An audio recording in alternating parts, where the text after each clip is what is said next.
তো hello everyone, আজ কিন্তু আবার তোমাদের সাথে নিয়ে চলে এসেছি আবার একটা ক্যাটারিং সার্ভিস ভিডিও নিয়ে। আর এদিকে আমার বন্ধুরাও চলে এসেছে সাইকেল নিয়ে আমার সাথে। আর আজকের কাজটা কিন্তু চারঘাটে ছিল। আর এদিকে কিন্তু এসেই কিন্তু দেখি সৌভিকদা দাঁড়িয়ে আছে। সৌভিকদাই কিন্তু কাজটা ধরেছিল। তারপর আমরা সবাই মিলে কিন্তু চেয়ার টেবিলগুলো সাজিয়ে নিচ্ছিলাম। তারপর কিন্তু আস্তে আস্তে লোকজন আসতে শুরু করেছিল, আর আমরাও কিন্তু রেডি ছিলাম ফার্স্ট ব্যাচ শুরু করার জন্য। তারপর কিন্তু আমাদের ফার্স্ট ব্যাচ শুরু হয়ে গিয়েছিল, আর আমাদেরও কিন্তু সার্ভিসও চালু হয়ে গিয়েছিল।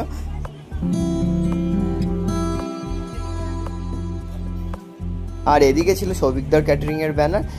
তোমরা চাইলে দাদার ক্যাটারিং সার্ভিস বুক করতে পারো ব্যানারে দেওয়া নাম্বারে। তারপর কিন্তু কাজ প্রায় শেষের দিকে চলে এসেছিলো, আর আমরা কিন্তু একটু বসে নিচ্ছিলাম। আর এদিকে কিন্তু আমরা রাজভক্তি খাওয়ানো শুরু করে দিয়েছিলাম। এখানেই কিন্তু আজকে কাজ আমাদের শেষ হয়েছিল, আর আমরা বসে গেছিলাম খেতে। আর খাওয়ার মধ্যে কিন্তু আমরা একটু মজাও করছিলাম। আর এদিকে কিন্তু সৌভিকদা আর বাকি দাদারাও কিন্তু খেতে বসে গিয়েছিল, আর আমরাও কিন্তু মাল গোছানো শুরু করে দিয়েছিলাম, যেহেতু তাড়াতাড়ি বাড়ি যেতে হবে। তারপর কিন্তু আমরা বেরিয়ে পড়েছিলাম বাড়ির উদ্দেশ্যে। তো আজকের ভিডিও তোমাদের কেমন লেগেছে অবশ্যই কমেন্টে জানিও, আর লাইক সাবস্ক্রাইব করে অবশ্যই পাশে থেকো। তো টাটা।